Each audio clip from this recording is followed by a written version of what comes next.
Subterrornia by Dakota Storm Bogan Thompson. Prologue 1. Hello, my name is Frank Skyner. May I come in? The small mousy girl led me into her living room and asked me to sit. On the phone you told me that you believed that a spirit was haunting this house, I said. That's right, said the mousy girl. What is your name? I asked. Helen, she replied. Well, Helen, I said, what are you not telling me? What? She replied. You are obviously the member of a cult, I said. What are you talking about? Cried Helen. You're a very good actress, I replied, but I can easily identify the mark of a cult. I don't know what you mean, Helen exclaimed. Yes, you do, I returned. Let me prove it to you. I stood up and took a breath. On your wrist is a tattoo of an eye, the pupil of which is a triangle. You have the same symbol hanging from your neck on a silver chain, and the most damning piece of evidence is your ears. They are pointed. That is one particular mark that the cult of the Red Goat used to identify each other. You're very observant, said Helen. But Bruno will soon deal with you. A large man stepped through the doorway into the living room and crossed his beefy arms. You are completely helpless, stated Helen with an air of pure confidence. Not quite, I remarked. When you led me into this house, you let me close the front door, outside of which is my good companion Rex, who at my signal shall speed through the aforementioned door which I did not close properly, and he will slowly and methodically render your bodyguard completely useless. He'd have to be the fastest and strongest man alive to defeat me, said Bruno. He isn't a man. He's a Welsh border collie. I clapped my hands together, and in 5 seconds my companion and greatest friend burst into the house, made his way to the living room, and began to savagely bite the back of Bruno's ankles, tearing them to bits. I took a crucifix from my pocket and held it before Helen's confused, hate-filled face and watched it contort. This woman had a demon within her. I grabbed the woman by her hair and pressed the crucifix into her forehead. Release this woman, demon. She is not for you. Catholic fool, hissed Helen. I am not possessed, but the unborn child within me is. Helen pushed me back onto the sofa and ran past the savaged body of Bruno. Rex! I yelled, catching my companion's attention. Fetch! I gestured towards the front door and watched the large dog bolt out of the room. I smoothed a rumple in my jacket and went to the front door. I looked up and down the road and spotted Rex tugging Helen back to the house by her foot. I had trained Rex myself and was proud of his abilities. He was naturally intelligent, and I am positive that he understood every word that I said to him. Helen was screaming and flailing, desperately trying to hinder Rex's progress. I ran over and signalled Rex to stop his task. Cunt! Screeched Helen. You will not succeed. Satan shall walk the earth. The souls of the innocent will be his, and God shall wither and die. Dream on, I said.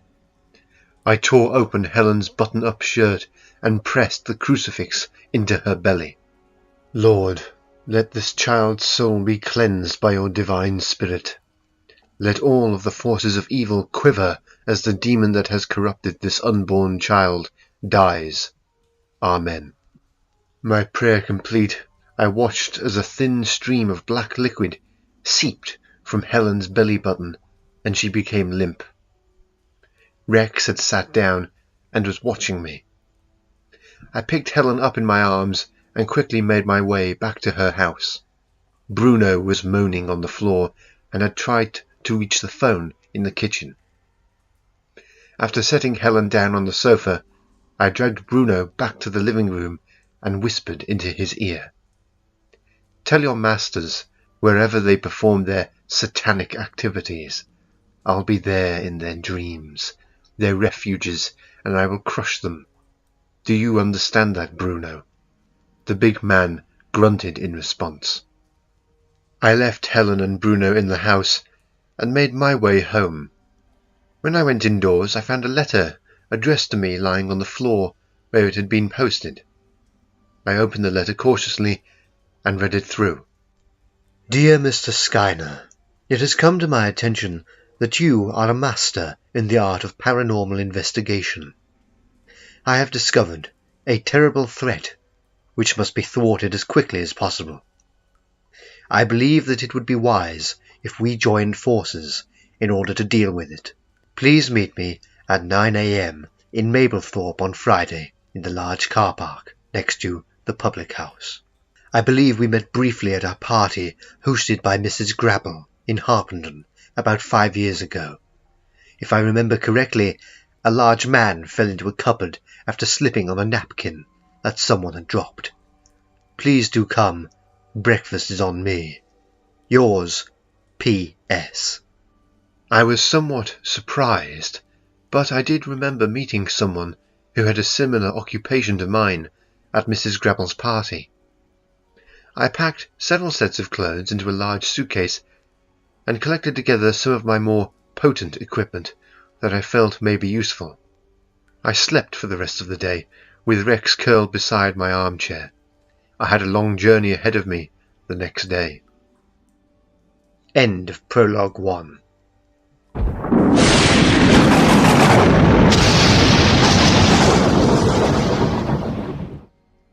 Prologue 2. You can't kill me, cried the possessed woman. Nothing can hurt me now. I beg to differ, I said, pulling the cork from a bottle of holy water and splashing it into her face. The possessed woman shrieked as her skin sizzled. I pushed her to the floor and pulled a crucifix from my coat pocket. Your soul will be mine yet, Daniel Belcher, exclaimed the woman. With that said, the woman began to levitate. I held the cross out before me and uttered the words, Thou shalt not hurt me, for I am a man of God, and you cannot pierce the armour of my Creator that he, in his infinite glory, has surrounded me with by the simplistic use of a crucifix. As the levitating woman shot towards me, she seemed to bounce off of an invisible shield and was sent crashing into a wall. I walked over to the winded woman and took a firm hold of her hair and pulled back her head. Our time will come, you pathetic piece of shit, the possessed woman stated with a vile grin. The Master will rise, and you will fall into the flames and burn. You are very rude, I said, pressing the crucifix hard into the possessed woman's head. She writhed and wriggled, screamed and begged, but finally the demon died within her and seeped out of her ear. The bedroom door burst open, and the local priest came in with an expression of fury on his face. This has gone on long enough, Mr. Belcher, he cried. This woman needs a true exorcism, not your aggressive and brutal methods. The demon is dead, I said, lifting the now purified woman onto her bed. I entrust her to your care. I walked past the priest, whose face was red with barely controlled rage and shame. I went down the stairs and spoke to the woman's husband. Is she cured now? He asked emotionally. She has been exorcised. The demon is dead. The husband embraced me and with joy in his heart thanked me. I left the building and got into my car. I was surprised to find an envelope on my dashboard with my name on it. Mystified, I opened the envelope and read the letter within, and was greatly intrigued. The letter read, Dear Mr. Belcher, I write to inform you that I fear the world is in great danger. A terrifying evil is readying itself to unleash hell upon the earth. I can and will give more details of my positively serious statements if you will meet me at the car park next to the public house in Mablethorpe at 9 a.m. on Friday.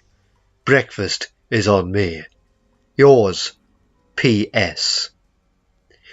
It was a short and simple letter I got to the point immediately. I decided to go home, pack for an extensive trip, and get a few hours' sleep. Whoever PS was, I intended to meet him. End of Prologue 2.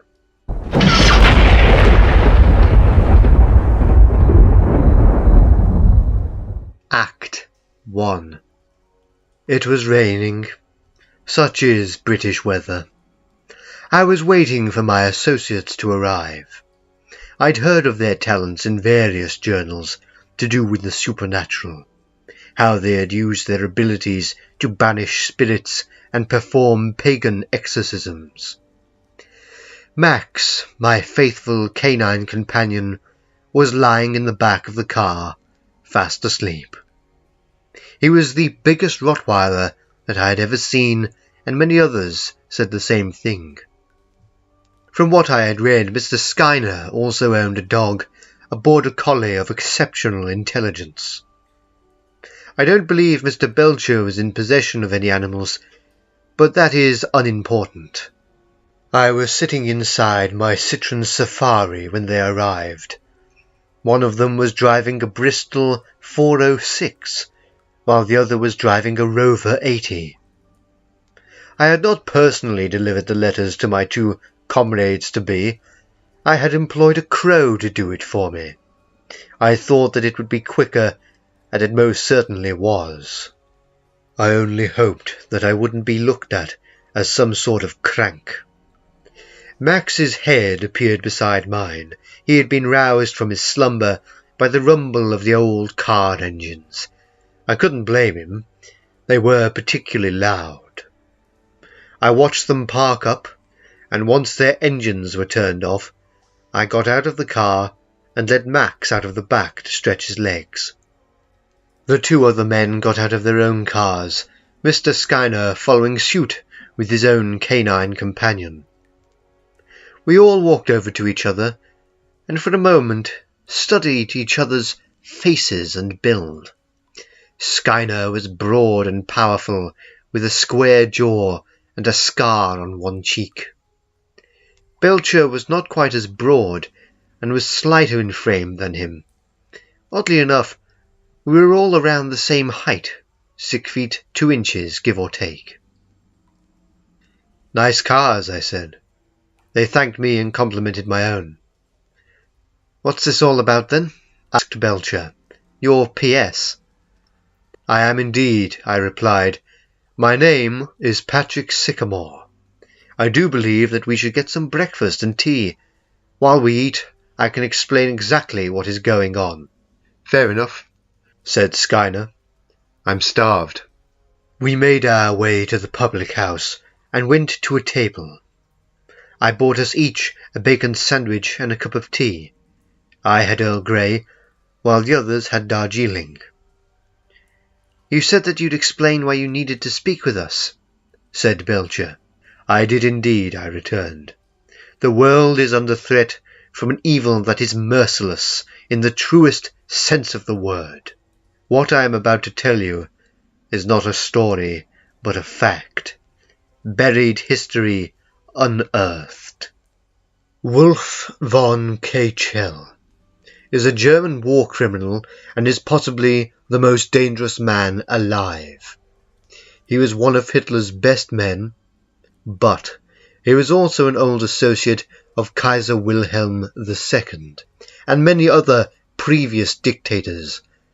You see, Kaechele is a true madman. He has no morality. I don't even think he was born with one. He was born in Vienna in 1687 and was the only son of a member of the Black Arms cult. Throughout his life, he found himself surrounded by black magic of the most horrifying kinds. He only knows evil and endeavours to bring about the end of humanity. But he doesn't want to do it the way that most cults in our neck of the woods usually want to. He wants to use the power of the void. Are you familiar with the place?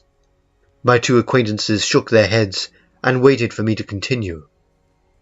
The void is not a space between worlds. It is quite the opposite. It is its own dimension, completely separate to us and everything. That is what makes it so dangerous. The void is inhabited by creatures that are only dedicated to one thing: the destruction of all other life, so that their species of demonic entities can expand into all other dimensions. These demonic entities quite literally consume planets, once they have access to another dimension, that is. How do you know about this void? Asked Skyner. I am glad that you asked, I replied. Once we have finished here, I will show you the way to my home. There I will show you things that not even my closest friends and family know about. Why should we believe you? Asked Belcher. I will show you in good time. You have my word. We finished our breakfast and went back to our vehicles. It took us about 4 hours to drive to my home in Bowness-on-Windermere. When we arrived, Skyner asked me why I had not just invited them to my home instead of choosing Mablethorpe as a meeting spot. I had to be sure that you would come, I replied. I've invited other people to my home in the past, and they never came. Like who? Asked Skyner. Like my sister, I replied. My house was like the perfect setting for a horror movie. It's big, dark, and has a history. Once owned by a powerful merchant who had retired to the country, its long history was plagued by murder, corruption, and, of course, spirits of the most foul kind. I had bought it at a very cheap price, not surprising, really. The postman always left the mail at the end of the path, and cats wouldn't even sit on the garden wall. Birds still graced the trees, but they would stop singing and fly away if the wind changed direction too quickly. Of course, over a period of several years, I had taken the task of redecorating the house into a livable environment to heart, and had personally exorcised all spirits from it. One spirit remained, however, the murdered bride of the retired merchant. I had found her body in the wall, reported it to the police, and although the case was closed, they took great delight in reopening it again and putting the name of the guilty merchant on their list of convicted dead. I even got into the newspaper. I think the ghost of the murdered bride, Evelyn her name was, felt grateful, so stuck around in the house as its guardian. Max is never disturbed by her. I explained this to my associates when we entered the building. I made us all a cup of tea, and we conversed in the living room. So, said Belcher, you were going to tell us how you knew so much about the void. Yes, I returned. Thank you for reminding me. Will you please follow me, gentlemen? I led them to my study, and heard them gasp in awe at the amount of books that I had in my possession. They were also rather amazed at my collection of holy relics and various artifacts that I had either been gifted or that I had used in my investigations and battles with the demonic forces. How did you get all of these? Belcher queried. I smiled and replied, I have lived a long and adventure-filled life. Along the way, I have had the fortune to procure, collect, and be gifted these items. A great many of them have a use, while others I simply keep as mementos of past achievements and the very rare failure. I led my guests to a glass cabinet, within which was a steel vault that I lifted off of its shelf and placed onto an old work table that was scarred through years of use. This vault contains the most dangerous and most useful tool in the history of our profession, I stated. Will you kindly close your eyes while I use the dial? I am very cautious when it comes to the combination. I wouldn't want the vault's contents stolen because I was careless. My guests did what I asked of them, and when they opened their eyes, marvelled at the thing that I held in my hands. "That book must be years old," said Belcher. "How old is it?" "Approximately 4,000 years, I replied. "It is not dangerous to handle it, though. A spell was placed on it years ago by a wise man who wanted to make sure that the knowledge within its pages could never be lost." "You mean that this book is indestructible?" said Skyner. "Exactly," I returned. I placed the ancient book on a padded stand and opened the cover and flipped through the well-thumbed pages to a bookmarked page. I call this book the Codex. It has information that, in the right hands, can destroy evil in a heartbeat, but, in the wrong hands, could easily spell disaster for humanity. That is why I rarely use it. I was sent a message from an anonymous writer explaining how they were investigating mysterious happenings in Scotland. The name he mentioned was Wolf Von Kaechele. As I have already explained, he is one of the most evil and powerful forces on Earth, and through him the Void plans to leak into our dimension and consume it. The Void's inhabitants are dangerous, can take any form, and are ageless. This does not mean that they are unstoppable, though. They have tried to gain access to this dimension before via our planet several times, once in Egypt using the formation of the pyramids, and once in Europe with the plague. Both of these attempts failed, thank goodness. The Egyptians didn't put the pyramids in the right formation, and the plague died out. Now what I am going to tell you will either send you away from this house, thinking that I am completely mad, or you will stay and assist me in my endeavour to thwart Kaechele.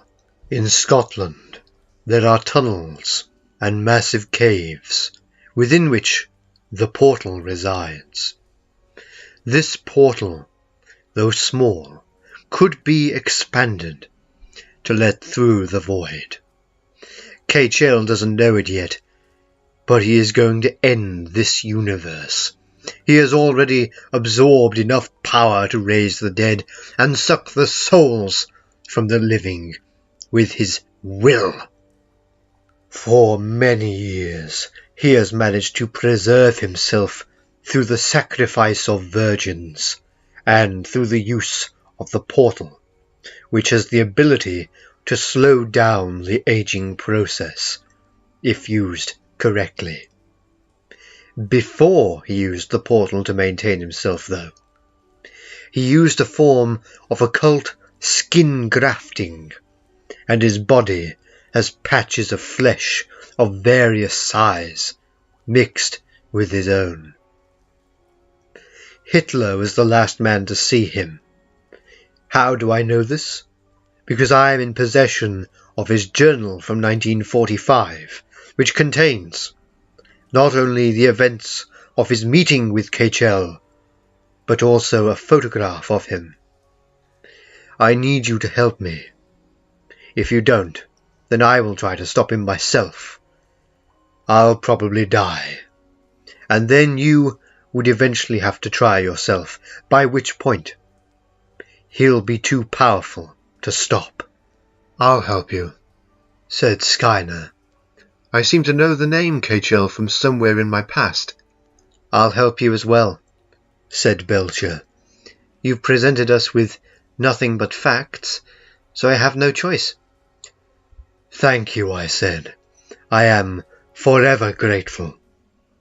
I will need to teach you some methods and show you some things that really no one should ever see. But I can assure you they will be needed. Let's begin." End of Act 1.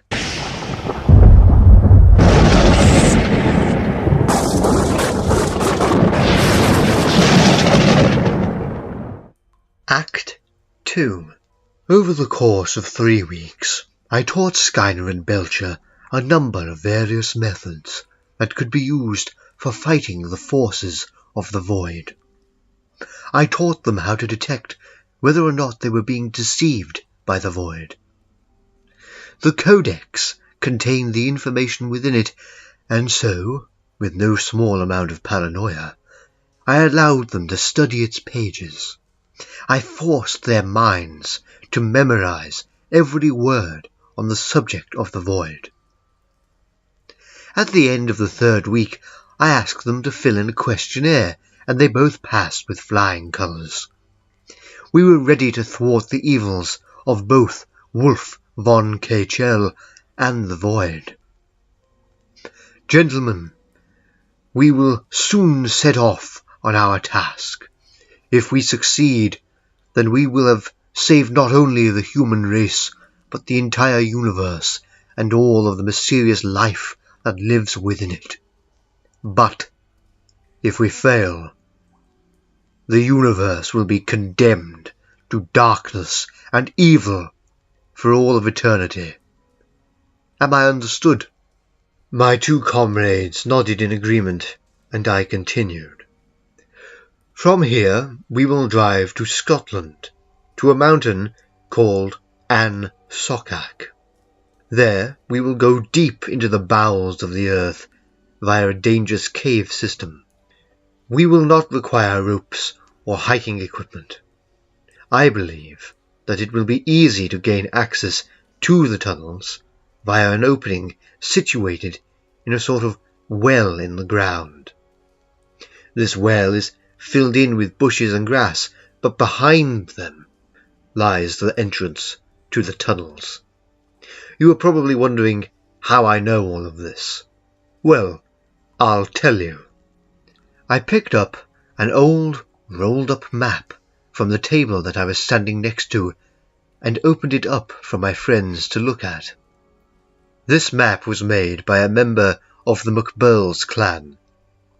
They used to use these tunnels to live in, and in the 40 years that they inhabited them, the elders of the clan created this map. The cave system goes down 2 miles into the earth. We will be travelling to a chamber located at the centre of the system. This is where, I believe, the void and Kaechele are residing. Questions? What will we be taking with us? Asked Belcher. Holy water, crucifixes made from the wood of the walnut tree, and our canine companions. Are you going to take the codex with you? Asked Skyner. Yes, I replied.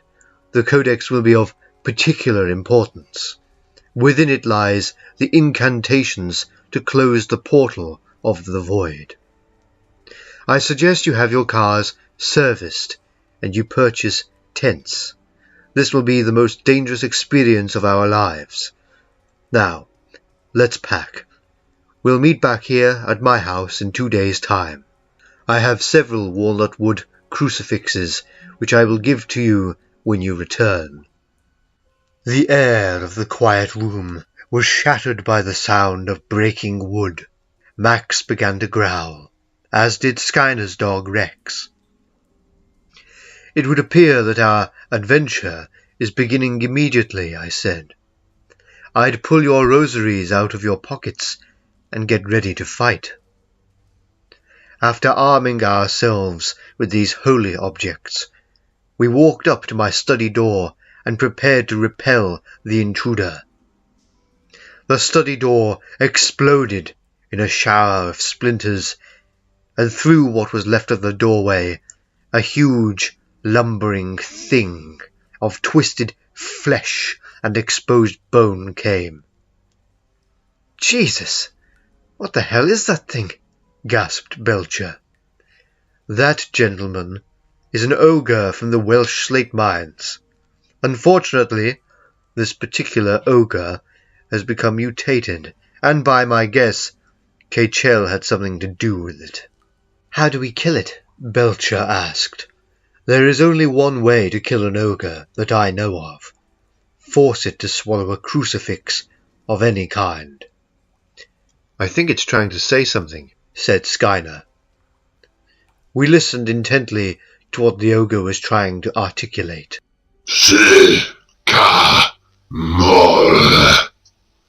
Master has message for you. What is his message? I asked. Do not interfere with his plan, or you will die. With that, the ogre gave a grunt of pain and fell onto its ugly face, lifeless. We now know that Kaechele wants us to leave him alone, I said. We now also know that he has the ability to mutate these creatures and likely many others at will. I suspect that he has vast armies of these ogres, probably not quite as unhealthy as this one, and judging from the yellowed colour of his skin, this poor creature died from liver failure, brought on by the misuse of black magic. How do we get rid of it? Asked Belcher. Quite easily. Watch. Before our very eyes, the remains of the ogre began to harden, and slowly but surely turn to stone. The stone began to turn white, and the transformation was complete. I walked over to the solidified corpse and pulled off a large chunk of the body. Ogres turn to chalk when they die naturally, I explained. What happens when you kill one with a crucifix? Asked Skyner. They explode, I replied. That afternoon, we broke up the rest of the chalk corpse and dumped the rubble in my back garden. What kind of mutation do you think that was? Said Skyner. Chemical, I think. I've seen mutant ogres before, but admittedly, I haven't seen one quite as badly damaged as that one. We are going to need a weapon to take with us, stated Belcher. The only weapons that we require, I said, are our faith, some holy relics, holy water, and the codex. You can't be serious, said Belcher. We'll be slaughtered. Trust me, I returned. I have been in many situations just like this one, and these things have always kept me safe, as they will with you and Skyner. What do we do next? Asked Skyner. We will need to pack some supplies and have our cars serviced immediately for extensive travel. I'll do that straight away, said Skyner. I know a guy personally who can get me a good MOT. I'll follow suit, said Belcher. Excellent, I said. I will see you soon then. End of Act 2.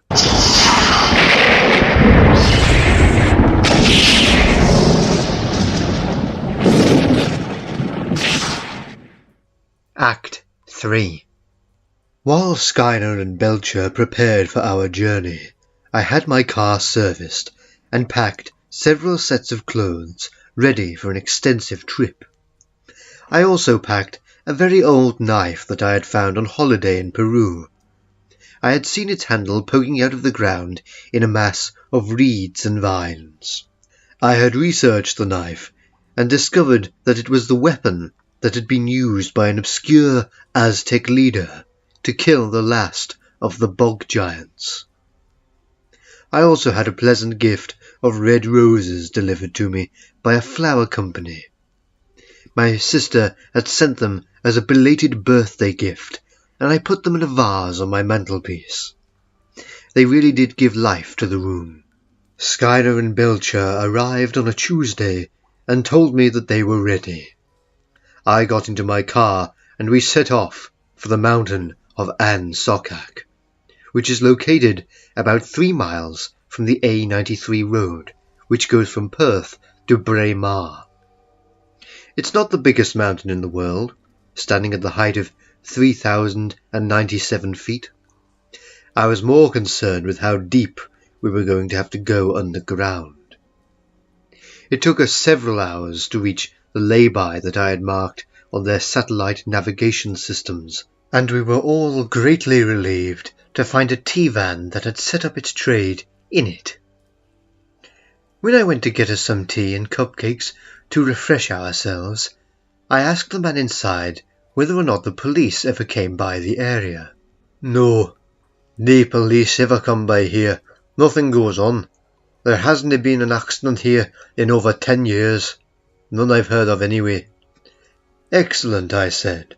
"Me and my two friends over there are going hiking to one of the mountains, like we did when we were at university. We put a time capsule in the ground, you see, so this is like a trip back in time for us." "Aye, me and my brother did something like that once. Which mountain are you going to anyway?" "An Sokak," I replied. "You dunna want to go there. Bad things happen there," said the Scotsman. "What sort of things?" I inquired. "About 30 years ago, a group of girls from a convent came here and hiked out to the mountain. According to the story, the nun who was head of the hike was the only one to get away.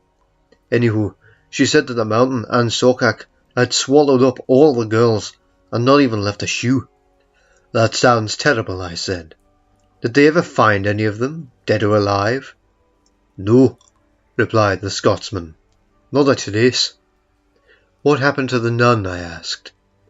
"According to what I've heard, she went raving bonkers, nearly died from self-imposed starvation, but later recovered and lives around the area." "Have you ever seen her here?" "Aye, she stops here daily for a cup of coffee. In fact, you're in luck. Here she comes now." I turned my head in the direction that the Scotsman indicated, and saw an elegantly shaped woman in hiking gear trudging towards the van. Her hair was a searing red, and her eyes were dark and mystifying. "I'll pay for her coffee," I said. "I'd like to talk to her. She rarely ever says a word, but that'll be £1.10 for the coffee with 2 sugars and a wrap biscuit." I paid the man his money and met the woman with 2 long strides. "Who are you?" she asked as I passed her the coffee and biscuit. "Hired help?" "No," I replied. "My name is Patrick Sycamore. I'm an investigator. I was wondering if you could answer a few questions I had regarding the mountain An Sokak." The woman visibly shuddered. "It's cursed. I was there when the girls disappeared. You don't need to waste your time asking me questions. Your police already have all my statements." "I'm not from the police," I said. "Well, who are you from, then? The TV?" "I investigate the paranormal," I replied, "as do the 2 men who are waiting for me to get them their tea and cake from the refreshments van." "Are you investigating the girl's disappearance?" asked the red-haired woman eagerly. "No, but it is my firm belief that I know who did it," I replied. "Are you going to the mountain?" asked the woman. "We are," I returned. "I'll come with you." "Are you sure? On such short notice, aren't you afraid that the same events could transpire?" "I want answers. You can help me get them," she replied. "Very well," I said. "I'll get my friends their teas, and we can talk. I'll tell you what we are doing here, and you can tell us what we can do to find the answers that you are looking for, if I don't know them already." The red-headed woman consented and walked over to my car and leaned on the bonnet. When I gave my comrades their teas, they asked me why she had come over. She holds vital information about the mountain. She can help us, and we can help her. We all piled into my car, and she told us all what she knew about her experience all those years before. Me and the girls were there for a camping trip that the Mother Superior had organised. She thought that it would be good for them to learn how to survive for a week in that way," the red-haired woman said. "How rude. My manners are rusty. My name is Morgana. I'm not used to talking with other people." That's quite all right, I said. I do that sometimes as well. This is Daniel Belcher and Frank Schuyler. Please, continue. I thought that it was a dream at first. It felt like it must have been, said Morgana. There was a whisper, but not like the ones that ordinary people do, more like the whisper of leaves when they rub together. It was almost like the barely audible sound of static on a television. I have difficulty explaining exactly what it was that it sounded like. It was like nothing I've heard before. I felt goosebumps come up on my skin, and the light of the day seemed to darken. It had been quite a warm day, but it suddenly felt freezing. I was just going to speak to the girl next to me. Judy was her name, with blonde hair and hazel brown eyes, when I realized that nobody was speaking. I looked around and there was no one. All of the girls had disappeared. I ran around for hours, calling their names until my throat was hoarse. I heard no reply. It was as if the mountain had swallowed them up. Almost like the elements were partaking in some bizarre feast of flesh. After that I ran to the road and managed to hitch a ride to the nearest town. There I immediately called the police, and for 3 weeks we searched. They had dogs, villagers and police searching for any trace of them, but we didn't find a thing. I kept going back for 2 years, screaming for them to answer me, but as you can expect, I never got an answer. I received counselling and had to undergo psychological tests. I left the convent and moved to a nearby town. Every day I jog or walk along the road, hoping to see those girls again. We were silent. The only sounds we could hear were those of the light traffic, Max and Rex barking whilst they played, and our own heartbeats. I think I know who might have taken your girls, I said, breaking the silence. Schuyler and Belcher knew the answer, but were nevertheless riveted to the scene, intent on hearing the finale to this story. Who? Asked Morgana. Wolf Von Kaechele, I said. Morgana's face looked confused. Who is he? She asked. One of the, if not the most evil man to breathe the air of this earth.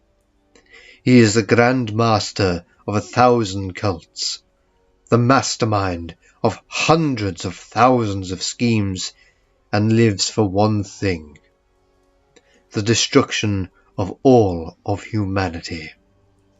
He is the reason we are here. He is going to try and let through beings from another dimension called the Void. But I know that the Void itself is sentient. It is not mindless.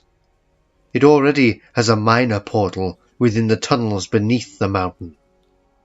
Should Kaechele succeed in his endeavours to bring about the extinction of humanity, then he will not only condemn Earth and all that lives upon it to death, but the entire universe.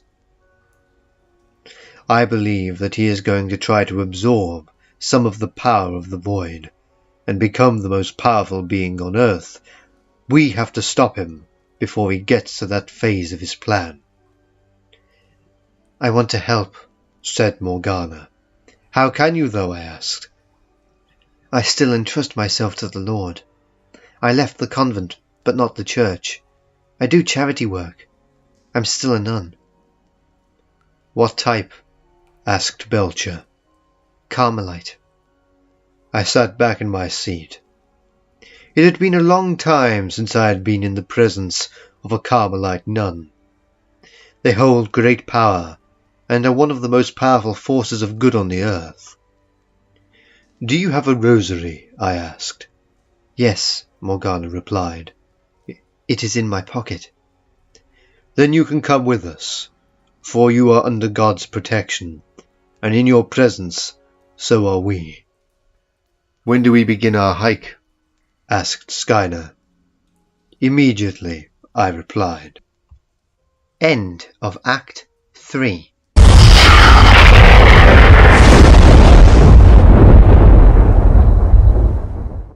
Act 4. The ground was rough. Sharp pieces of rock protruded from the grass. Max and Rex easily picked a way over the harsh terrain. "How far do you think we have to walk now?" asked Belcher for the third time in an hour. "About 20 minutes, I replied. "You all should have worn hiking trousers and jackets like mine," said Morgana, "not tweed suits and overcoats." "That may be true," I responded, "but it does give us some small amount of camouflage against any sentries or guards that Kaechele might have set." "I must stick out like a sore thumb then," said Morgana. "Unfortunately so," I said. A loud crack in the air brought us to a halt. The dogs were silent, and we all held our breath. "What was that?" asked Morgana. "If my memory serves correctly," I replied, "that is the call of a goblin." "Goblin," said Skyner. "like from fairy tales?" "Not exactly," I replied. "You've evidently never seen one before. They are somewhat different to the ones depicted in children's stories." "Do they have protruding teeth, arms down to their feet, and fingers that drag on the ground?" asked Belcher. "Yes," I said. "They're about 3 feet tall and have pointed heads." "There's one standing behind you," said Belcher. I span round and stared down at the hideous creature. Its throat gurgled, its skin glistened with sweat, and its blood-red eyes rolled around in their sockets. "What do you want?" I asked. "Fee," said the goblin in a gurgling voice. "From each of us?" I queried. The goblin nodded and held out one of its hands. I took off my watch and placed it in the creature's hand. Skyner took off a silver ring from his right hand and gave it to the goblin. Belcher pulled out a bejeweled penknife and handed it over. Morgana shook a little with nervousness as she took out her purse and pulled out a gold coin. "It's a good luck charm that my mother gave to me," she explained as she handed it over to the creature. "Do the dogs have to pay a fee?" I queried. "No, they animals. They link to Mother Earth," replied the goblin. With that being said, the goblin deposited his loot in a small pouch on his hip and scampered off like a chimpanzee, running faster than any horse could run. "Why didn't you ask him if there were any traps or guards in the area?" asked Belcher. "Goblins don't work for anyone," I replied. "There is not even the remotest chance of that creature working for Kaechele, and because of their extremely reclusive nature, I have a strong feeling that he doesn't even know he's around."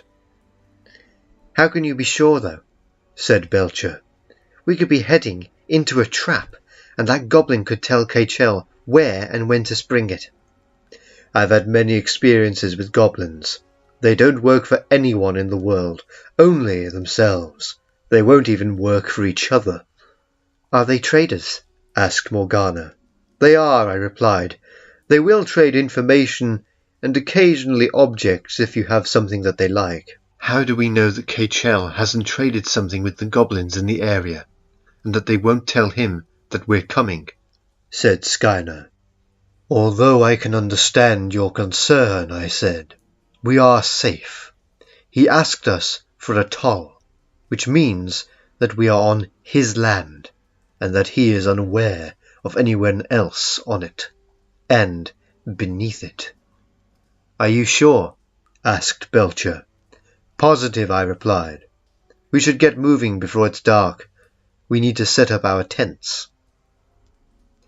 We continued to walk for another 20 minutes and came to the base of the mountain of An Sokak. It was a raw place, beautiful but raw. In half an hour we had set up our tents and built a fire from what we could find. "How are we going to light it?"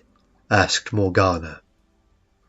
I took some tissues out of the bag that I had carried on my back and stuffed them into the pieces of wood along with any other scraps of notepaper that I had in my pockets, and lit it with a match. The paper caught, and we were soon warming our hands in the heat of the fire. "It's a funny thing, fire," said Skyner. "Some people swear it's alive." "Well," I said, "fire is an element, and it does eat and breathe." "Does it think as well?" asked Belcher with a chuckle. "I don't know," I replied. "It's one of the mysteries that I've never managed to resolve." "Have you ever been camping before?"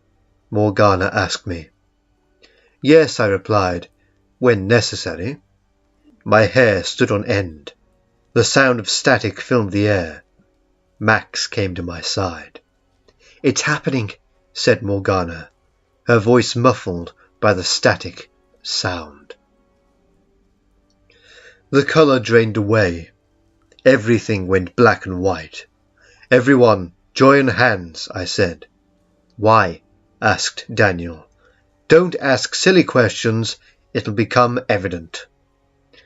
We all joined hands, and I held onto Max's collar, and Skyner held onto Rex's. The wind blew all around us. The campfire roared, and we were cold. The campfire died. My skin went clammy, and the wind disappeared.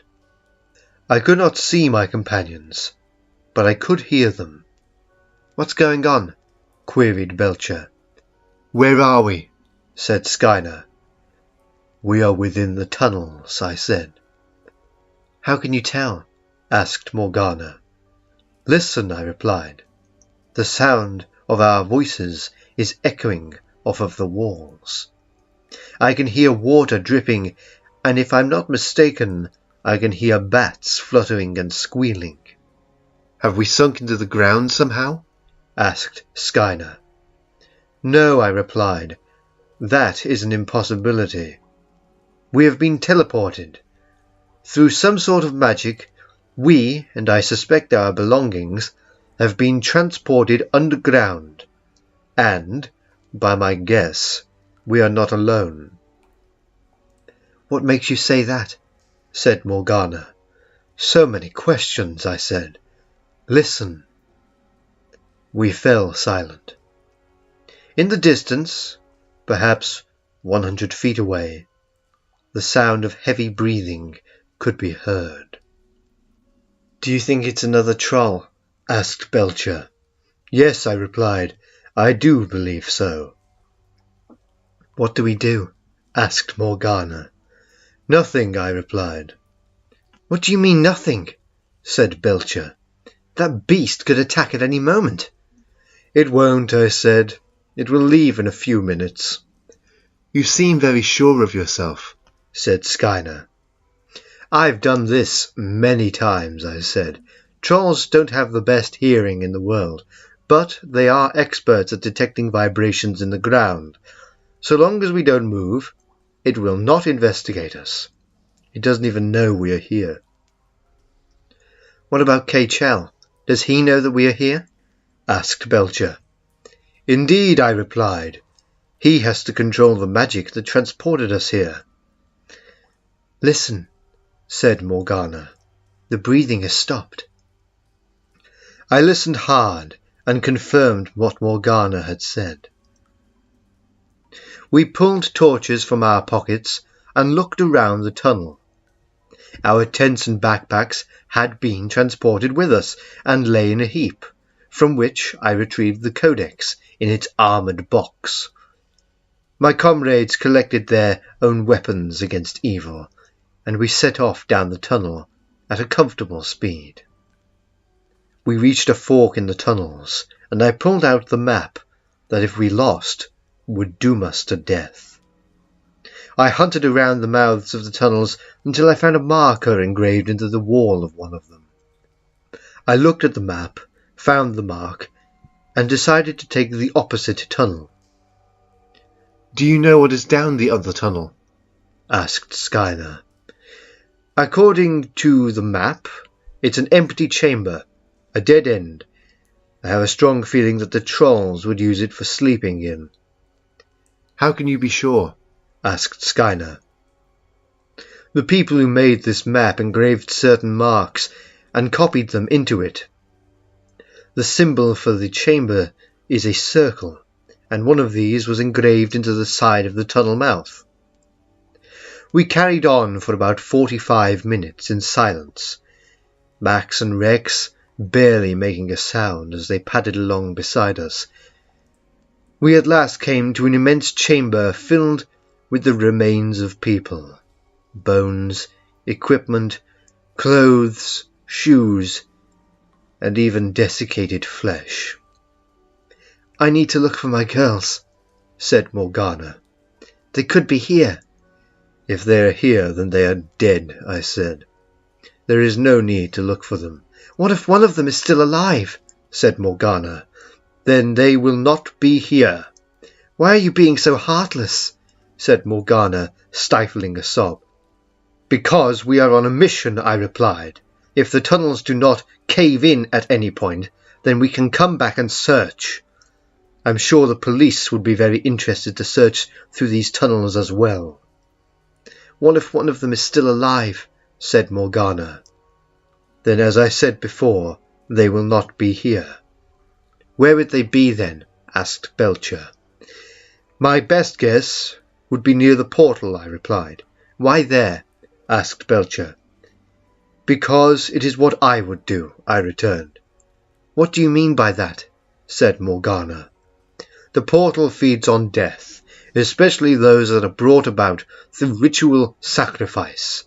Quite a lot of magic portals use this method." "But all of those girls would be dead by now," said Belcher. "Not necessarily," I replied. "The best way to keep a portal open, especially one like Kaechele's, is to use virgin blood." "All of those girls were virgins. Some of them were only 16 to 18, said Morgana. "True," I said, "but it can be quite difficult to tell a virgin apart from someone who has had sex." "What is it that you were leading to?" asked Skylar.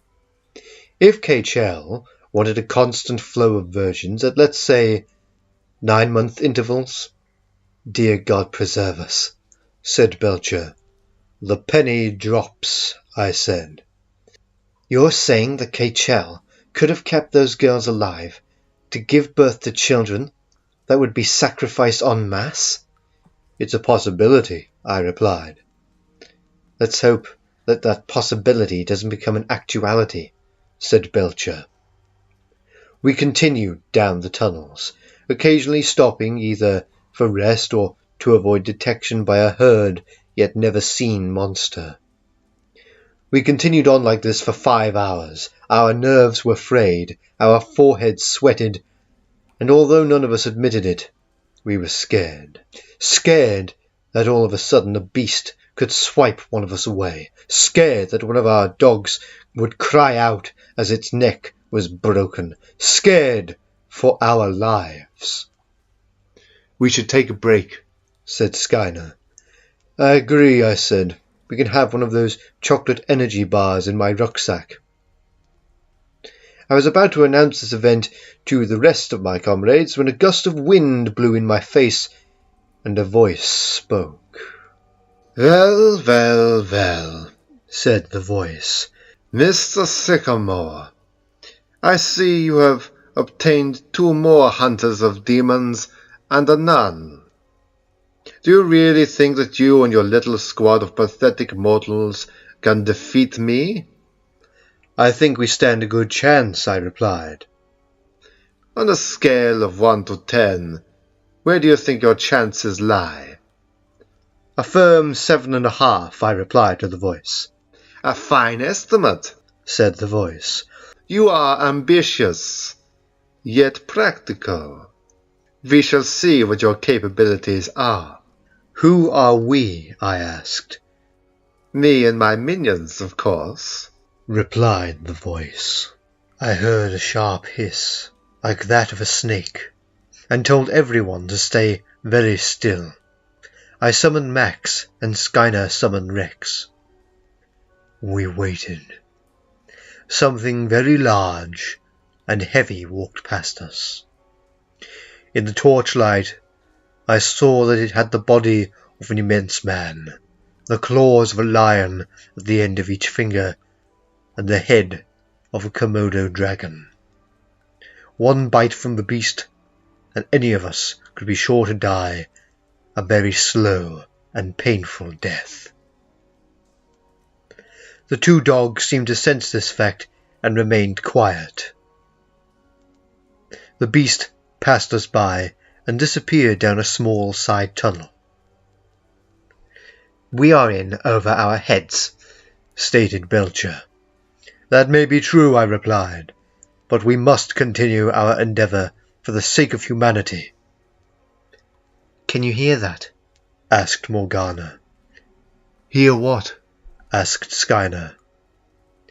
It sounds like a spider, crawling over a piece of office paper, she returned.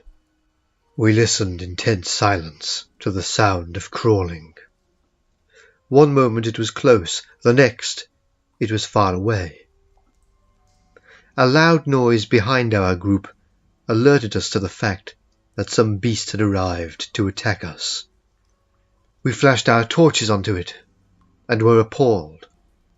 The bottom half of the creature was like that of some oversized arachnid, while the top half was that of a woman, whose hands ended with long black claws that I could see would rip through flesh like it was hot butter. Julie, I heard Morgana gasp. It's not her, I said. It is her. She's still alive, said Morgana. I know it is a somewhat cliché thing to say, but that is not the same Julie that you knew all those years ago. Look at her. She has been spliced to that beast. It's a monster. Nothing more, nothing less. Julie, can you hear me? Said Morgana, taking a step forward. She's gone nuts, said Belcher. It's this place, her thoughts, and whatever this eight-legged monstrosity is, I said. It's breaking her mind. Skyner jumped forward and grabbed Morgana by the arm and pulled her towards him. What are you doing? Demanded Morgana. I was going to speak to her. Look at her, said Skyner, turning her to face the monster that looked upon us, trying to determine whether or not it could overpower us or not. Does that look like Julie to you? Did Julie have 8 legs and an arse the size of the front of my car? Is that what she looked like? No, said Morgana quietly. We need to kill it, I said. Everyone pull out your crucifixes and rosaries. We armed ourselves with our holy weapons and braced for the attack. The creature must have sensed we were armed, and thus began to growl and shriek. The spider creature took a swipe at us with its claws before retreating back into the darkness. Why didn't it stay to fight us? Queried Belcher. I don't know, I replied. A roar from behind us announced the arrival of yet another monster. This time it was a horribly mutated troll. Its skin was stretched thin over its skeleton, muscles showing through where it had torn. I rushed the creature and took a hold of one of its arms. I instantly let go as it began to move itself away from me. I leapt onto the creature's back and began to touch its back in a multitude of places with my walnut wood crucifix. It yelled and screamed as its back burned in different places. I wrapped my arms around its neck and began to put pressure on its windpipe. The beast tried vainly to throw me off of its back, and after a few moments swayed and fell to the floor. I stepped off of the creature's back and touched its head with the crucifix. Where the crucifix touched, a cross-shaped hole in its forehead appeared. The mutated troll began to moan and shudder and splutter as its skin seared and melted. The troll's skin began to change colour, and just like the one that had come to my house, turned to chalk. "How did you do that with such ease?" asked Skyner. "I've had to do it a lot in my life," I explained as I approached my comrades. "A lot of demons are very large, but for all of their posturing, the one thing they are completely incapable of doing is reaching their back with their hands. It's one of their most commonly overlooked weak spots." "Where's Morgana?" said Belcher, flashing his torch around the tunnel. "She was standing right next to me," said Skyner. "She must have gone looking for her former friend Julie. That thing will tear her apart," I said. "Wait, can anyone else hear somebody running?" asked Belcher quietly. "Yes," I said. "Someone is approaching us. Be ready." We shone our torches in the direction of the running feet, and within moments a girl wearing only a rag around her waist that was stained with blood and other fluids came into view. She stopped about 6 feet from us and shielded her eyes from the light of our torches. "Are you all right?" I asked. "Are you here to rescue us?" she asked. "How many more of you are there?" I asked. 10, she replied. The girl dropped her hands from her face and slumped to her knees. I approached her cautiously and held my crucifix before me. "Do you feel repulsed by this item?" I asked her. "No," she replied with a sob. "Why would I?" I took off my overcoat and got her to put it on and button it up. "What has he done to you?" I asked. "You don't want to know," she said. "I need to know," I said. "Any piece of information on the madman could help us with our crusade." "He's got some sort of funny accent," the girl said. "I think he's German. The things he did to us. He's used us to... The girl began to quietly cry. "I suspected as much," I said to my comrades. "Kaechele's used them like factories. Truly a morbid act." "Why are you here?" the girl asked. "We are paranormal investigators. Our field of expertise reaches from the simplest banishing of a spirit to the slaying of beasts, and of course exorcisms. Sycamore is the most knowledgeable of all of us and got us to help him," said Belcher. "Help him?" said the girl. "I am here to kill Kaechele," I said. "We are here to ensure his absolute and total destruction." "We came down here with a woman," said Skyner. "Morgana," said the girl excitedly. "Yes," I replied, "but she ran after one of Kaechele's mutants that she thinks is still one of your lot." "Julie," said the girl. "Correct," I returned. "Can you take us to where the other girls are being held?" asked Belcher. "Yes," the girl replied. "Maybe Morgana has found them there." "I hope so," I replied. "Otherwise she may meet a grisly end." "Your bedside manner is terrible," said Belcher. "I'm afraid my honesty is rather brutal," I said. "This way," said the girl. "The girls are just down this side tunnel." End of Act 4.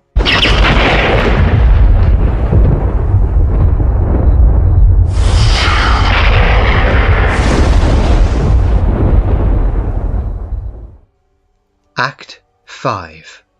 The girl, whose name we learned was Samantha, led us to a large chamber filled with dirty pillows, rotting food, and the rest of the girls.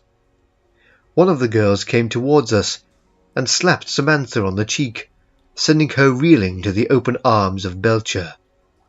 "I told you not to sneak away again," said the girl. "I'll burn your leg this time, then you won't be able to leave again." "Excuse me," I said. The girl who I addressed jumped back with fright. "Who are you?" she demanded angrily. "What do you want here?" "Sounds like a Fruit Loop to me," said Skyner. "We are here to kill the man who has kept you captive for all of these years," I replied. "We don't want to leave, do we, girls?" said the girl. "We do, Casey. She's lost her mind," said Samantha. "These men have come here to help us get away." "Shut up, you little bitch," Casey said with a sneer. "Our master has a purpose for us. We will be rewarded." "If that is what he has promised you," I said, "I can guarantee that that is not what you shall receive." "How do you know?" said Casey. "You know nothing of his brilliance." "Brilliance," I said. "You are living in filth. You and the rest of the girls are being used to breed sacrifices. Your children are all dead, and judging from the state of you and the other girls, you'll all soon be dead as well." "Blasphemy!" cried Casey, pulling from a hidden secretion in her loincloth a sharpened piece of bone. I grabbed her arm as she plunged the makeshift knife towards me. "You are demented," I said, twisting her arm and forcing her to drop the weapon. "No!" she screamed. "No one is more powerful than him. You can't do this. We will be his brides, and our children will claim the earth for us." I pushed the girl to the floor. "When we all get out of here, which we will, whether you like it or not, which is irrelevant, I'm going to personally get you some psychological help. Kaechele's poisoned your mind, and like a snakebite, that poison needs to be sucked out." I walked over to the other girls and crouched down to comfort one of them. "He's remarkable," Samantha said. "He is indeed," returned Belcher. I called my colleagues over and explained the situation to them. "All of the girls here are pregnant," I said. "How far along?" asked Belcher. "2 of them are 3 months by what they tell me, 3 are 5 months along, and the other 5 are 8 months along." "So really we need to get them out of here," said Skyner. "Yes," I replied. "I suggest that you use the map to get to the entrance and get these girls to the road."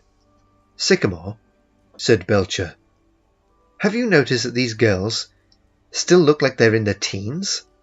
"Yes," I said. "Kaechele has no doubt put some sort of preservation spell on them to keep them young and healthy. That's why they are not ill from living in this squalor." "How do we know they won't just rapidly age?" Belcher asked me. "Once they're out of range of the tunnels, which is where the spell is likely contained, then they'll just age the same as they should have. There won't be any rapid aging. We're not in a movie." "I just can't quite believe that this is the way that they have been treated. It's inhumane in every sense of the word," said Skyner. "I couldn't agree more," I replied. "How will you know where to go if we take the map?" asked Belcher. "I have memorized the map. I could trace my way along these tunnels just using the walls whilst in pitch darkness." "I'm not sure about leaving you here by yourself," said Belcher. An angry cry like that of a screeching cat echoed through the chamber. We trained our torches on the source of the noise and saw Morgana being chased by the hideous mutation that Julie had become. I suspected that once any of the girls ran out of eggs, Kaechele simply put their bodies to use for experimentation and mutated them all into monsters to add to his legion of the damned. "Quickly," I said. "You need to get the girls out of here. I'll keep this reject from a horror movie at bay while you make an escape. Here's the map." "How will you get out alive? You need our help," asked Skyner. "Trust me, this isn't the first time that I have been in impossible situations. We'll come back for you. I swear it," said Belcher. "Go!" I exclaimed. "Take Morgana with you." Skyner got the girls on their feet while Belcher helped Morgana. The monster that had once been a girl called Julie was hissing and shrieking and slowly approaching with obvious malevolence. I noticed that whenever the monster bent one of its numerous knees, that a small pocket was revealed, a sort of cavity. I believed that this small hollow space was for the regulation of heat. I took a glass bottle of holy water from my pocket and pulled out the cork. I took a deep breath and ran at the creature, knowing full well that if it caught me, then I would most definitely die. If, of course, I didn't come up with a quick means of escape. I sloshed the bottle full of holy water into the cavity, and the monster thrashed and shrieked and cried out in pain. The creature stumbled around for a few moments, trying desperately to regain control of its balance, before it fell with an audible crash to the ground. I heard different parts of its body crack and splinter. Skyner and Belcher had made good on my instructions, and I hoped that they were a great distance from me. I picked up the case that held within the ancient codex and began to walk down one of the tunnels. "Congratulations!" boomed the voice that had spoken to me and my comrades once before. "You are still alive, as I had hoped. You are an excellent fighter, Mr. Sycamore. Perhaps you shall make a fine addition to my collection of monsters." Am I speaking to Kaechele? I asked. "Indeed you are," replied the voice. "You and I are going to have a little chat. Let's change the scenery, shall we?" A whirlwind of air and smells and lights and sounds enveloped me, and I found myself transported to a dark woods, illuminated only by the bright, shining moon. "Which woods are these, Kaechele? The ones you were born in?" A shadow moved from behind a tree, revealing the presence of another. "How did you know?" Kaechele asked quietly and calmly. "With an ego as big as yours, you probably brought me here for a showdown, and I suspect that you are going to explain your history, tell me your life story, if you will. Of course, it will be abridged, and you'll miss out any details that you find trivial. You will tell me the highlights, such as your first encounter with evil, how intoxicating it was, etc., etc. Would that be a correct evaluation of why you have brought me here?" "Indeed it is, Mr. Sycamore. You are a very intelligent man," replied Kaechele. "There is but one small detail that you forgot to mention." "What detail would that be?" I asked. "The time to which I have transported you." "That is such an old cliché," I said. "You haven't transported me anywhere. You have simply manipulated my surroundings to make it appear as if I have been transported. These trees around me may feel, smell, or even taste real, but they are not. They are an illusion, and I fancy that you have one of your monsters sneaking up on me. The reason that I can tell you all of this is because I can feel its footsteps through the ground that I stand on. It's a heavy beast. Would I be correct in identifying it as the one with the head of the Komodo dragon?" "All of this is correct," said Kaechele.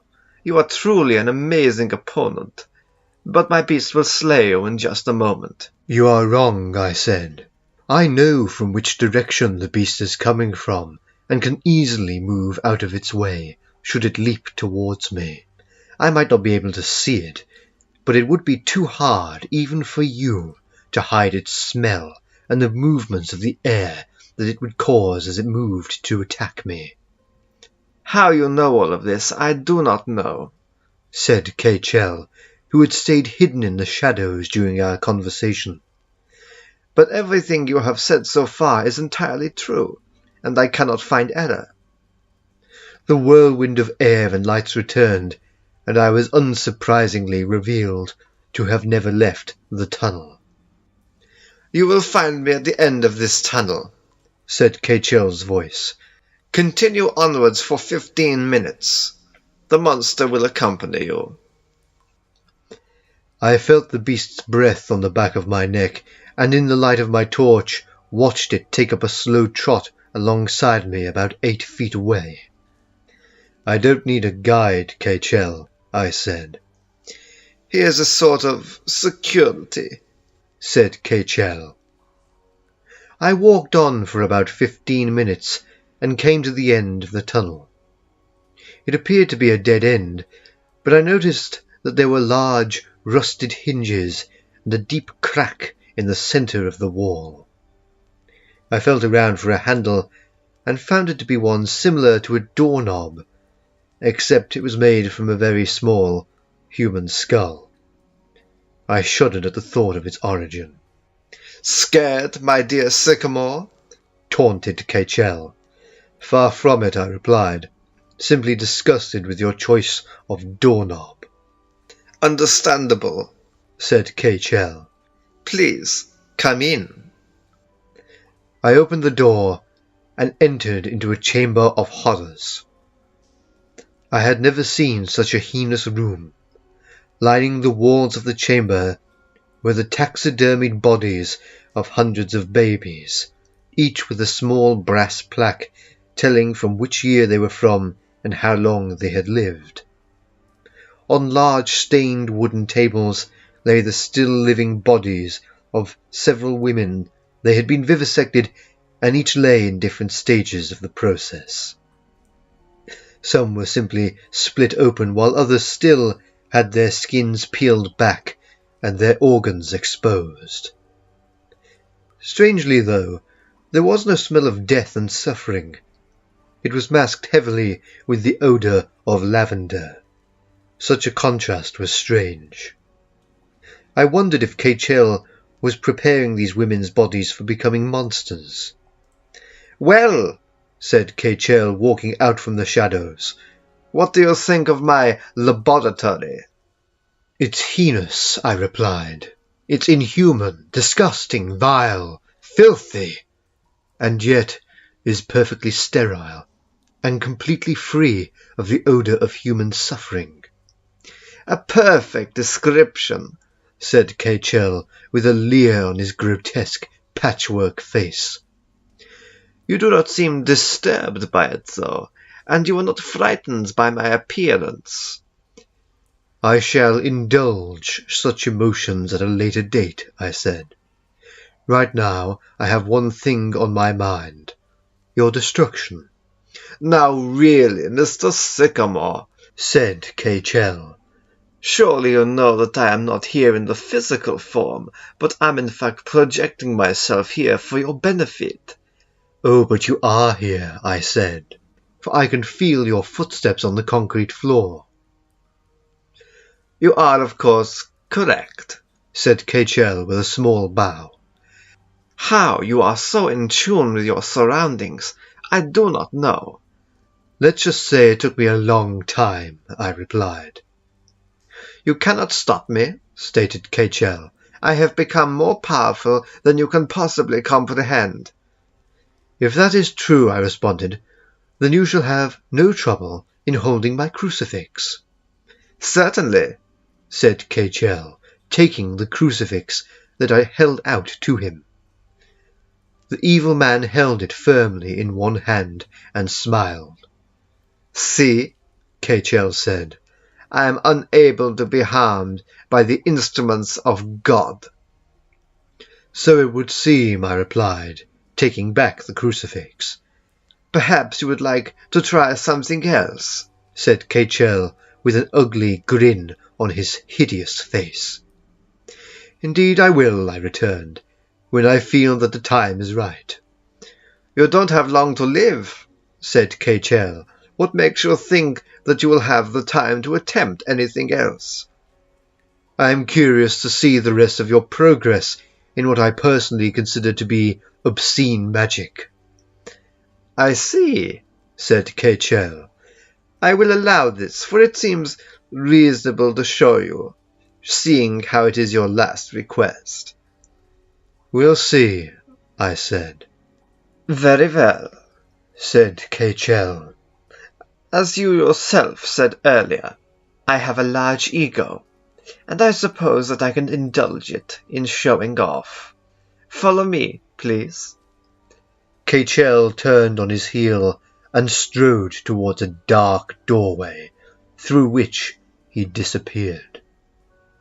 I followed a moment later and prepared myself to see things that no man or woman should ever have to bear witness to. Kaechele was a big man. He was broad and powerful, and he was about my height. He was dressed in a black suit with matching shirt and tie, and walked with a limp. He exuded the purest of evils from every pore of his body. I felt a little concerned at the prospect of fighting him. He was truly a demon in a man's body. Kaechele led me to a chamber about the size of 2 large football fields, filled with sleeping monsters. Some were the size of houses, while others were the size of insects and were contained in jars on shelving units. A great many of the monsters had a person integrated into their bodies in some way or another. Others were simply mutated trolls, like the one that had visited my house. Wonderful, isn't it? Said Kaechele. In a morbid sort of way, I suppose it is, I replied. Kaechele then led me to a hall filled with what I assumed to be his achievements.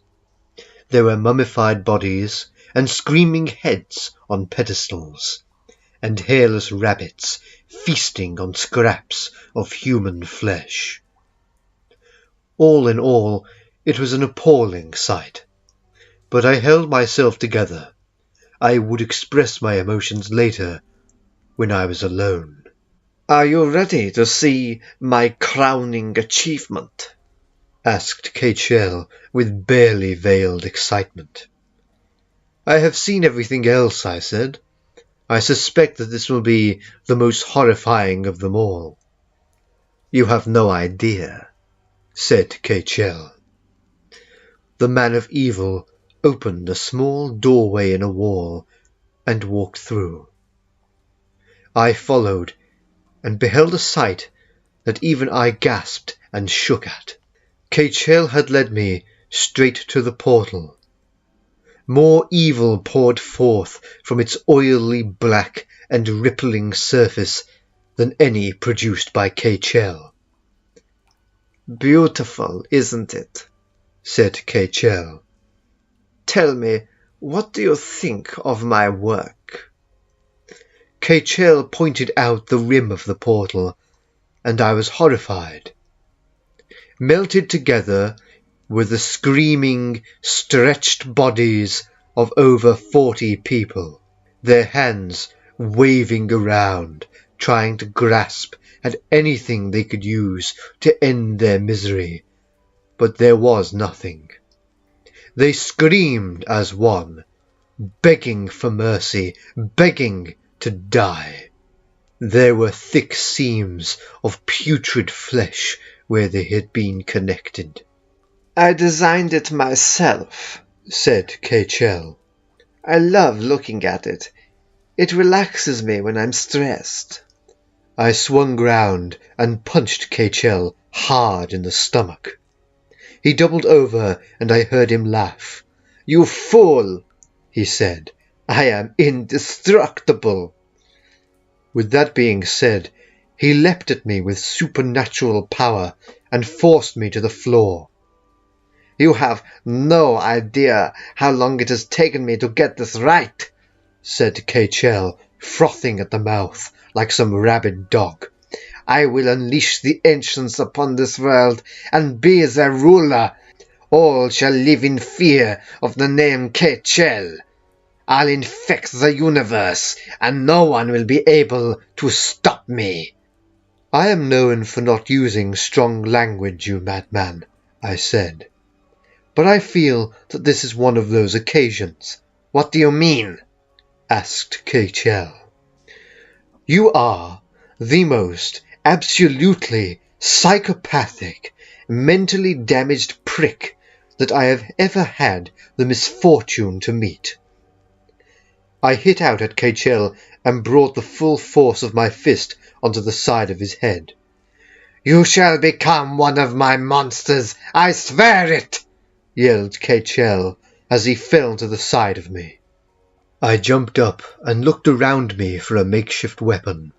If I couldn't use the power of God to hurt him, then I would have to beat him to a pulp with a pipe or stone or anything that I could find. I discovered a wooden chair by the doorway and snapped off one of its legs. I turned just in time to witness Kaechele about to hit me with a huge boulder. I dodged his attack and hit him round the back of the head with the chair leg. I gave him a hard kick to the back of the leg and he fell to one knee. I took the chair leg in both hands and put it around Kaechele's throat and pulled as hard as possible. I heard him laughing as I performed these actions and soon found myself being flipped over his shoulder onto the floor. "I have not had such a worthy opponent in many years," he said. Kaechele dragged me towards the portal and grabbed my hair. "Look at it," he said. "I can hear it calling out for you. It wants you for itself. Well, if I want to keep the ancients happy, I better give them what they want." I gave Kaechele a sharp dig in the ribs with my elbow, and he released me from his grip. I crawled towards the box containing the codex and opened it. I felt a strong sense of security as I held the ancient book in my hands. I felt its power, and the portal felt it too, for it began to ripple and became violent. I saw Kaechele stare at the portal in confusion as a huge blob of black goo was spat forth from it and landed directly onto him. I watched as he began to convulse and scream. The black goo seeped into his mouth and his ears, finding any way that it could to get inside of him. His clothes ripped, and he grew massively. His arms became long and thick with muscle. His legs stayed about the same size, but the muscles within them became far more pronounced. His back became huge, and a row of sharp spikes grew from his spine, splitting his skin. "The power," he said to himself. "The ancients have made me the ultimate force. All others are now dwarfed in comparison." Behemoth would not be pleased to hear that, I said to myself. Kaechele came towards me slowly with a hideous smile on his mutated face. When he came within striking distance, I did the unthinkable. I hit him hard in the face with the ancient codex. He yelled in pain and sprang back. His face burned badly by the book. "No holy relic can harm me," said Kaechele. "What is that thing?" "This, Kaechele, is my last resort, the most powerful object on Earth, or at least in my personal experience. I have in my hands the accumulated knowledge of hundreds of people, their experience, their traditions, and their power. Information from every religion on this earth, and a touch of power from God himself. Come on, fight me now." Kaechele threw himself towards me, and I darted out of the way, touching the book to his leg as he passed. He screamed in agony as the book melted layers of his flesh and muscle down to the bone. I had an idea. I stood in front of the portal and placed the book at my feet. "I'm all yours, Kaechele. Have at me. I'll fight you as a man. Any other method of mine would be unfair on you." Kaechele snarled, cried out, and bellowed threateningly. "What is it, Kaechele?" I said, feeling intimidated, scared. "Or are you just a coward?" That was the straw that broke the donkey's back. Kaechele hurled himself at me with no regard for his own safety, and as he did so, I ducked down, and with a smile on my lips, heard him scream as he realized that I had tricked him so obviously into jumping into the portal. I turned to see his feet just entering the portal, never to return. Letting out a sigh of relief, I sat down on the boulder that Kaechele had tried to kill me with earlier, and tried to calm my shaking muscles. I opened the codex to the page that held on it the words necessary to close the portal. I felt exhausted. My mind told me to sleep, but I could not allow that to happen. I began to recite. Humala osgwelshana skaturoi zi kong tong e pridoterat zi griols staplasia sneeuchi neai ocha dimentio. Amen. The portal began to shimmer, and I heard loud and angry cries from within it. For a moment I thought I saw a face pushing against the slowly disintegrating surface of the portal. But it was gone in an instant. End of Act 5.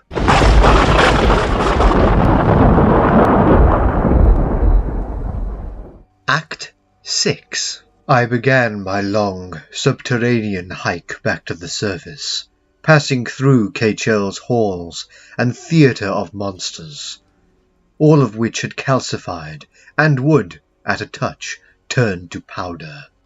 I was glad that all of the monsters who had been so cruelly mistreated had died. It meant that they would no longer be in pain, and that no other dastardly villain could use them for their own gain. The rim of bodies that had surrounded the portal had also turned into a calcified mass. Thank goodness. I'll never forget those screams. They should not be forgotten. I had been walking for 2.5 hours when I distinctly heard the sound of feet coming directly towards me. The next moment I was blinded by a bright torchlight. There he is, I heard a familiar voice say. Skyner? Belcher?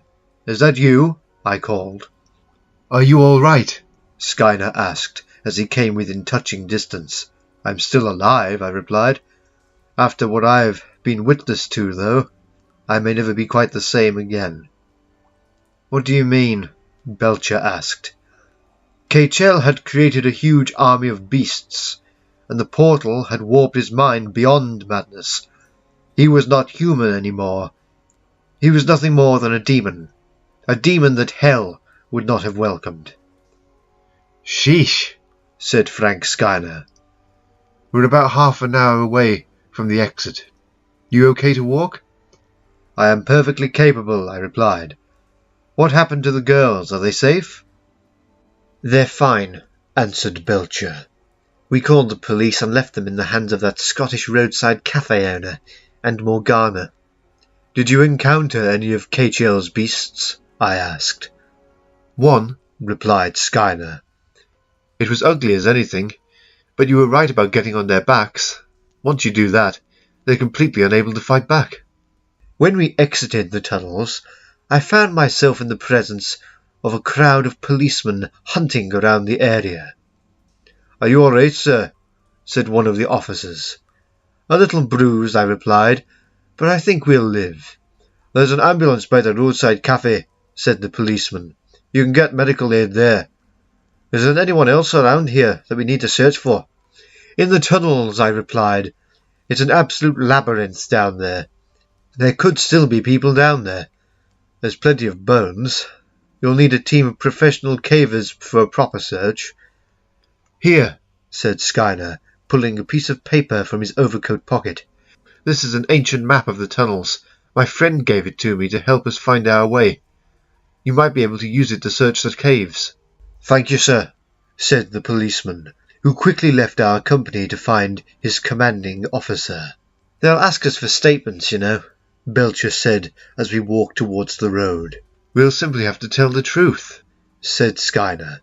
That is our best course of action, I said, but don't give too much detail, or they will think that we are as mad as hatters. We bought ourselves a piping hot cup of tea from the roadside cafe, and waited. We were soon approached by a rather fat policeman holding a notepad, and he asked us some questions. Could you tell me your names, please? We introduced ourselves and offered the officer a cup of tea and a cream cake, which he politely refused, explaining that he was trying to lose some weight for a parade that he had volunteered for. What are your reasons for investigating the tunnels, Mr. Sycamore?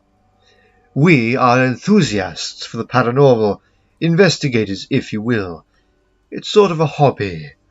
We'd heard something about disappearances in the area, and decided to try and find some ghosts.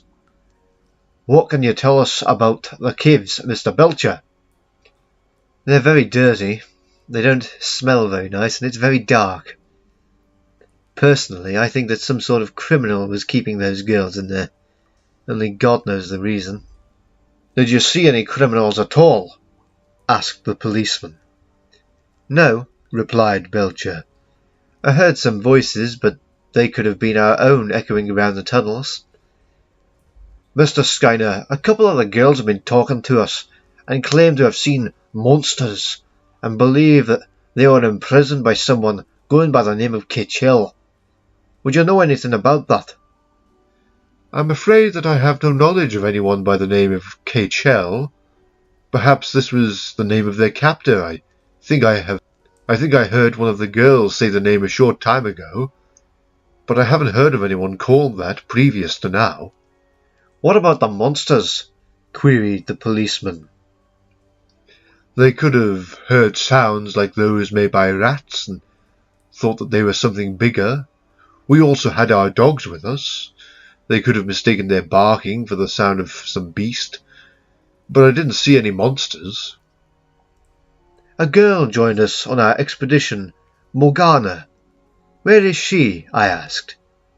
I'm not really meant to say, but I believe that her statement was taken as she was taken to her home not far from here. Why do you ask, sir? Curiosity. She helped us, I replied. I wanted to thank her for showing us the tunnels and for getting the girls out of there. I see, said the policeman. You're free to go now, but we may need to phone you and ask some more questions about what happened. Could I have your telephone numbers and addresses, please?